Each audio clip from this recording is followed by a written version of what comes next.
Four Knights of the Apocalypse chapter 85 is out, and I love this chapter. We got some nice exposition and explanations for now on what we need for just the advancement of the story and everything with Arthur for the time being, and the whole war so far with Britannia, inside Britannia, as well as giving us like a nice heartwarming moment with Percival.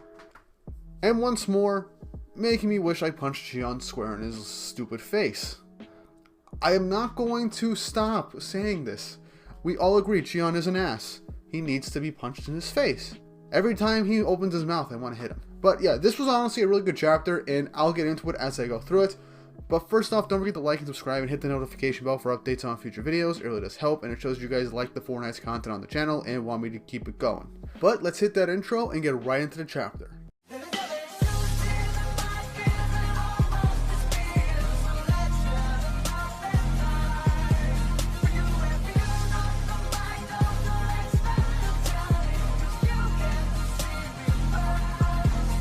Chapter 85 of the Four Knights of the Apocalypse, titled Gloom.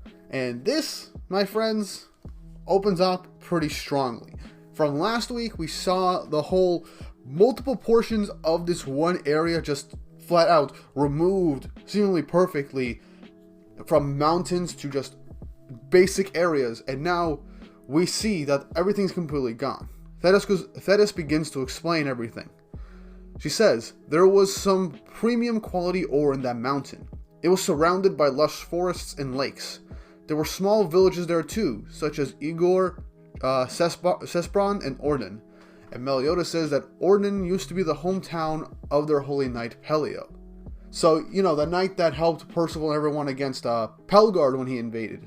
But yeah, we get to see like the wind blow in one panel over this desolate wasteland to an extent, as Percival just asks, how could he do this? And the explanation goes on to say, I think this is Meliodas going on to say this, as he says, it looks like every time Arthur creates something in Camelot, something in this world is lost.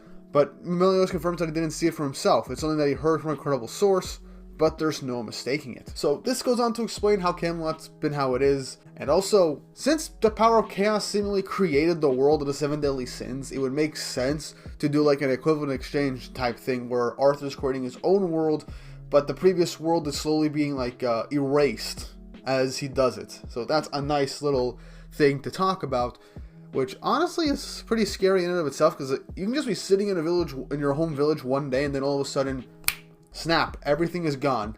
So yeah, that's honestly kind of scary to think about. Tristan comes in to say he's been wondering about something himself. Who on earth is Meliodas' source? He calls over to Percival as he says that it was his grandfather Vargas, a holy knight who once loyally served Arthur. So when Meliodas was introduced, he said that he knew Percival's grandfather, and this was what he knew from. And this is the reason. Vargas was Meliodas' informant on basically what Arthur was doing a couple of years ago with the cost of chaos and everything. And I just love how Percival and all his friends reacted to this. And Gian is trying to be all up in the Nile, saying like, Your Highness, you mean you took the words of an enemy holy knight story like as truth? I mean, obviously, yeah, anyone would just question, you know, the king just accepting the words of an enemy soldier. I understand that, but this is coming from Gian, so his concerns don't matter to me. Meliodas says that he did believe him, and he still does. Percival asks when did Vargas tell him, and Meliodas just says it was long after the Holy War ended. And we get a flashback of Meliodas meeting an injured Vargas holding an infant Percival. He goes on to say, your grandpa was a turncoat, and he asked for my help while being hunted by his former comrades, with you as a baby in his arms.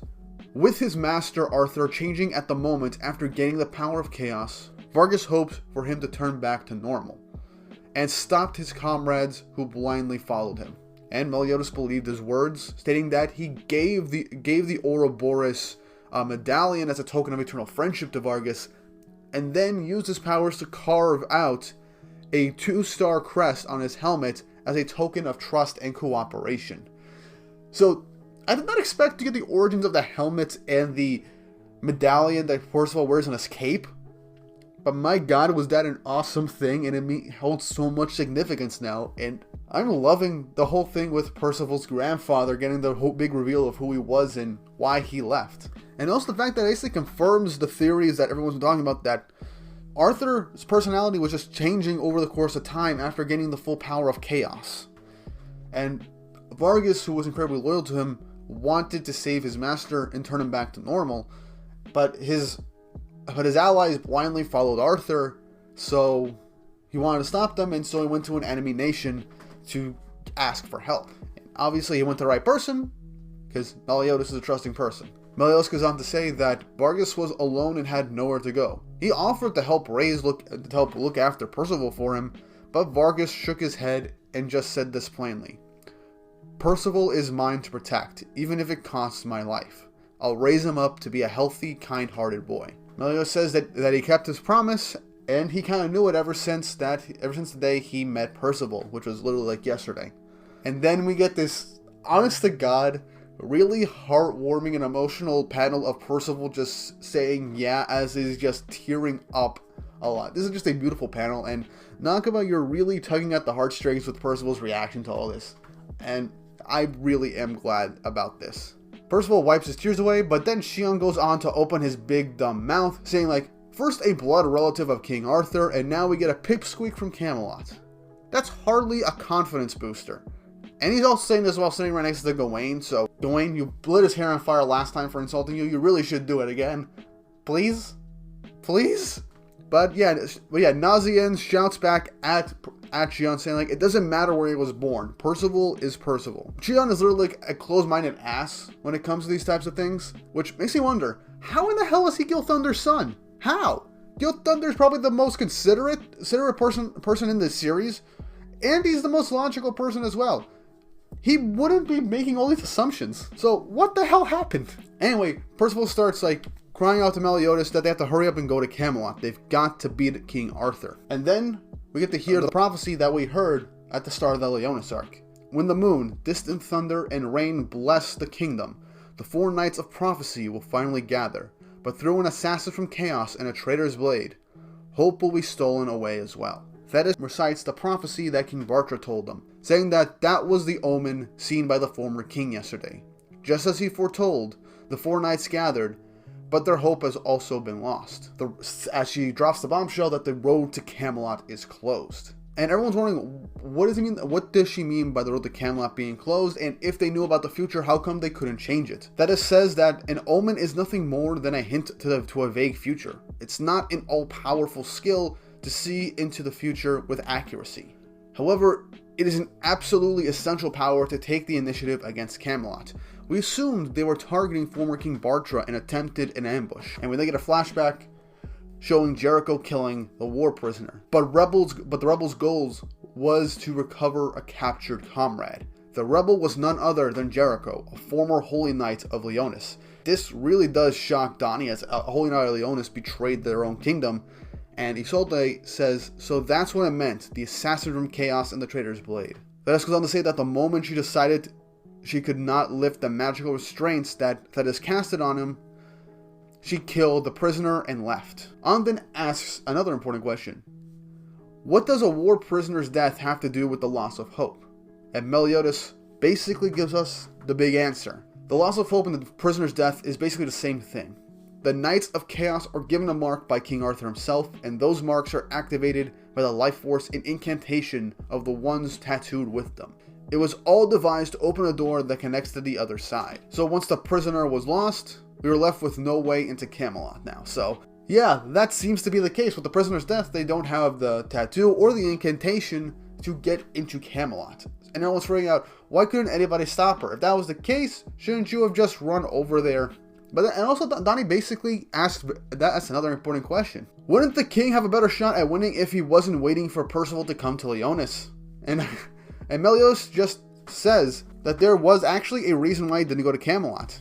It's because he can't even get into Camelot because he's a demon. So yeah, this shocks everyone that Meliodas is a demon. And Percival says, but why can't the demon clan enter? And Thetis explains how they can't enter Camelot. She says that, to be more precise, it's the non-human demon clan, goddess clan, fairy clan, and giant clan. there's a powerful barrier on the door to Camelot that prevents those 4 races from entering. And that's basically the reason. That's why everything was entrusted to the 4 knights of the apocalypse. Both Tristan and Lancelot are half non-human, but it looks like they're not affected by the barrier. That is going to say that there's nothing surprising about that. Until 16 years ago, there was like no precedent for any being half a different race. So hybrids were not taken into account to the whole barrier type thing. And she says that most importantly, the barrier's defensive capabilities increase as fewer people are included in it. On the contrary, if half-breeds are also included, and Tristan interrupts saying, now that the door has been lost, what meaning is there to discussing this? All they can do now is wait to recapture a Knight of Chaos and who may appear at any time or place. That does agree. It is a pretty good point. Right now, all they can do is wait for a Knight of Chaos. And everyone's kind of, curious and wondering what's going on, how they can do this. Gawain has an interesting look, like she's pondering something. I mean, she is technically a Knight of Camelot, but I don't think she has the incantation or a tattoo to get into Camelot, perhaps? That's something to think about, so. And Shion's just being like, so much for the Knights of Prophecy, except for Sir Tristan, that is. Dude, you need some help. And I know it. Donnie, punch him in the face again. Or at least actually punch him in the face. But then there's just dead silence as everyone's just basically like, man, the air here is the worst. And Shion's like, the air is sure the best. Seriously, I feel like Nakaba really wants us to hate this character, and I feel like he's going to just do something to redeem him at some later point in the series, and I don't want that. I just want the guy to just be gone. I want him written out of the story. I don't like him anymore. I never liked him at all. But then Percival's friends just go over to being like, there must be something else we can do, right? And don't feel bad, Percival, but then they're like a little shocked that like, Percival's just all starry-eyed and being like, I've got it. How about this? How about we all go on an exciting adventure? And Isolde and Tristan are kind of surprised, but like a joyous kind of surprised. John and Jared be like, what? Lancelot just has a nice big smile on his face, and Meliodas ends up kind of laughing a little bit on the side, as Percival goes on to say, one thing I want to do is go to Camelot and kick my dad and Arthur's butts. But I also want to travel around and see all the amazing places in Britannia, because remember, that was Percival's goal the second he left God's Finger. That was something that he promised his grandfather to do one day, and he basically has the opportunity to do so. He still has his destiny as one of the 4 knights, and he has to take down Camelot, and he does want to take them down.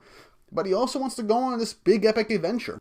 And hey, he even brings to the point, we might run into another way into Camelot along the way. As everyone and his friends being like, are just laughing that this is just a Percival that they know and love. This is something that Percival would say. And even Tristan is kind of trying to hold back like some laughter. And I just find that funny. And Meliodas ends off the chapter saying, Percival, the kid Vargas risked his life to protect. It's just like Gothar's report said. This kid just might bring hope to our land, as the final image is Meliodas looking at the 4 knights and their friends just talking and goofing around. And that is a nice way to end off the chapter. Man, was that a good chapter, let me tell you. But yeah, chapter 85 was good in terms of just giving us all just a plain old good time. We got answers to questions that we really needed. Arthur's powers are something that I was not expecting to get answers on right now, but at least now we know that he is basically destroying Britannia in order to create his eternal kingdom.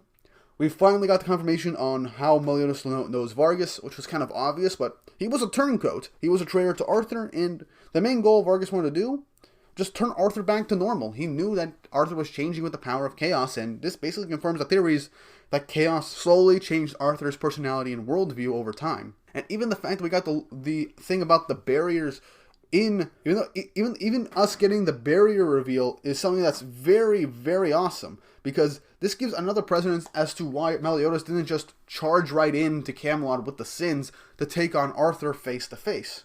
They can't get in because they're non-human.